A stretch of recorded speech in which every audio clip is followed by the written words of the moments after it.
देश और दुनिया की तमाम छोटी और बड़ी खबरों के लिए हमारे चैनल को सब्सक्राइब करना न भूलें और बेल का बटन जरूर दबाएं। नमस्कार दोस्तों, स्वागत है आपका देश लाइव में और आपके साथ हमेशा की तरह मैं हूं आशिमा त्यागी।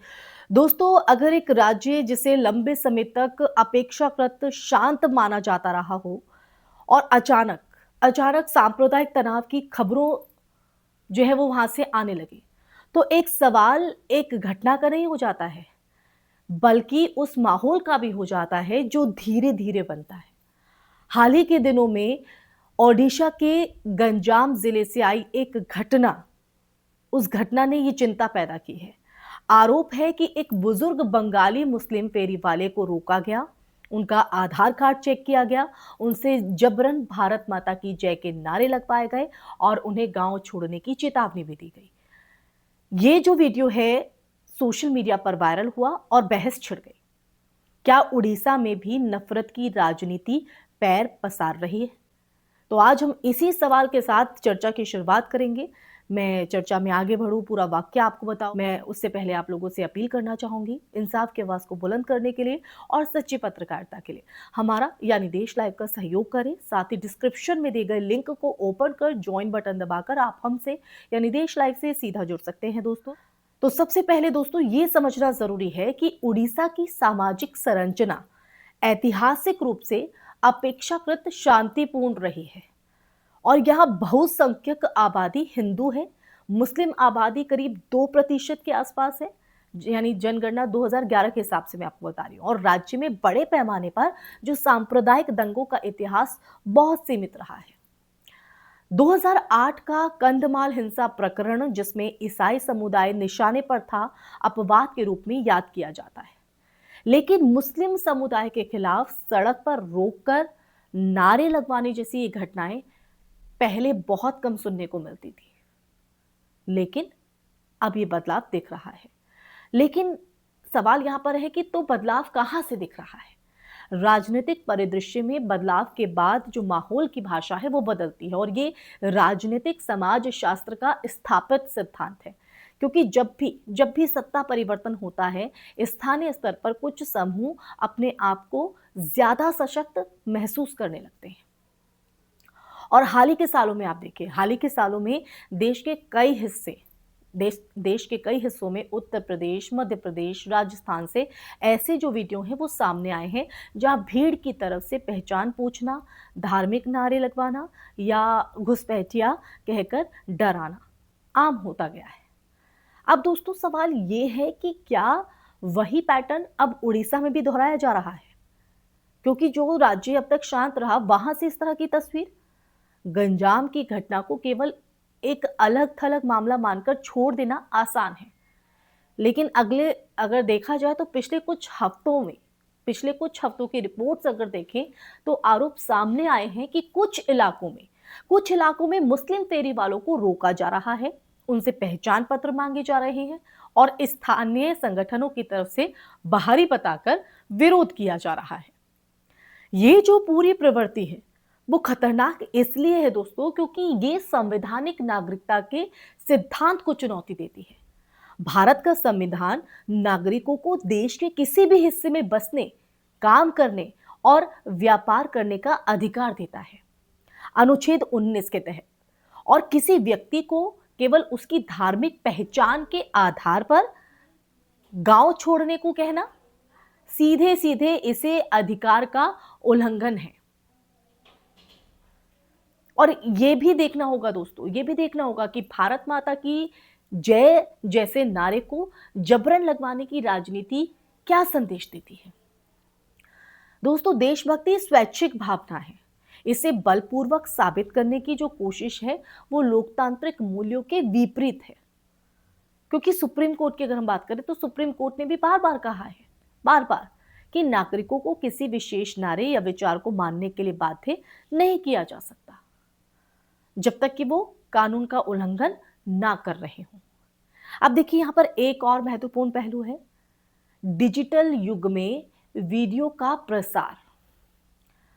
सोशल मीडिया प्लेटफॉर्म्स पर कुछ सेकंड का क्लिप जो है वो तेजी से फैलता है दोस्तों, और स्थानीय घटना राष्ट्रीय विमर्श बन जाती है। लेकिन प्रशासनिक प्रतिक्रिया भी उतनी ही तेज और पारदर्शी होनी चाहिए। क्या स्थानीय पुलिस ने खुद संज्ञान लिया? क्या पीड़ित की शिकायत दर्ज हुई? क्या दोषियों की पहचान कर कार्रवाई की गई?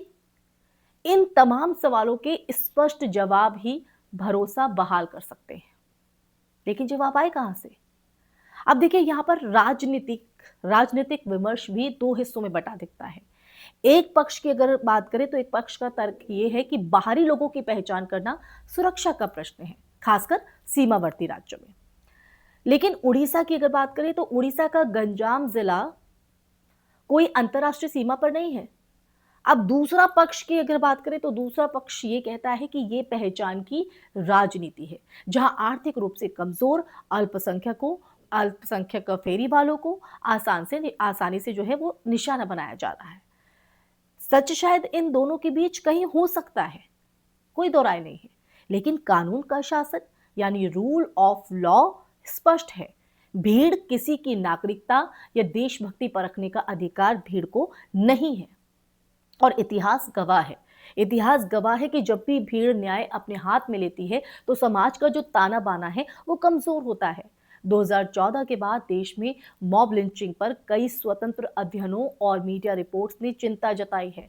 हालांकि हर घटना को अगर हम देखें तो हर घटना को सीधे सत्ता परिवर्तन से जोड़ देना विश्लेषण को सरल बना देता है, पर पूरी तस्वीर समझने के लिए हमें सामाजिक आर्थिक तनाव जो है और बेरोजगारी, स्थानीय राजनीति और डिजिटल अफवाहों की अगर हम बात करें तो डिजिटल अफवाहों के प्रभाव को भी देखना होगा दोस्तों।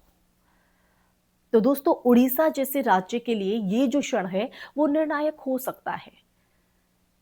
अब सवाल यहां पर है कि क्या प्रशासन सख्ती से कानून लागू करेगा और स्पष्ट संदेश देगा कि धार्मिक आधार पर उत्पीड़न बर्दाश्त नहीं होगा, या फिर ऐसी घटनाएं छोटी मोटी बात कहकर टाल दी जाएंगी।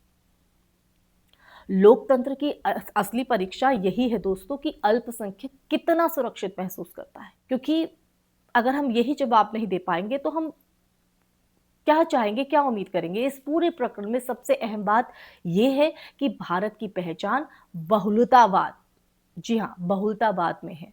और अगर किसी बुजुर्ग फेरी वाले को अपनी रोजी कमाने के लिए नारे लगाने पड़े और नारे लगाकर अपनी देशभक्ति को साबित करना पड़े, तो ये केवल एक व्यक्ति की बेइज्जती नहीं बल्कि संविधान की आत्मा पर भी उतना ही बड़ा चोट है। उड़ीसा की सामाजिक शांति और भारत की लोकतांत्रिक साख दोनों इसी बात पर निर्भर करती है कि कानून भीड़ से ऊपर रहेगा या नहीं।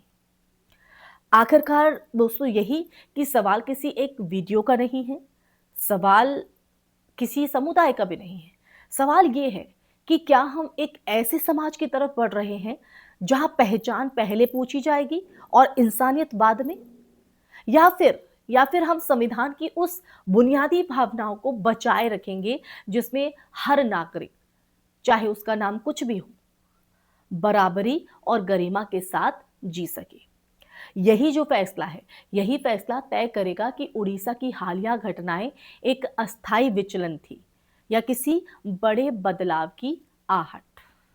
इसी के साथ दोस्तों इस चर्चा में फिलहाल के लिए बस इतना है। तो दोस्तों, ये सच जानकर आपके मन में क्या सवाल है, आपकी क्या राय है, आपका विश्लेषण क्या कहता है, कमेंट सेक्शन में कमेंट करके जरूर बताइएगा। इस वीडियो को ज्यादा से ज्यादा शेयर कीजिएगा, हमारे चैनल देश लाइव को सब्सक्राइब कीजिएगा। फिर हाजिर होंगी ऐसी ही चर्चा लेकर, तब तक के लिए अपना ख्याल रखें। जय हिंद, जय भारत, नमस्कार।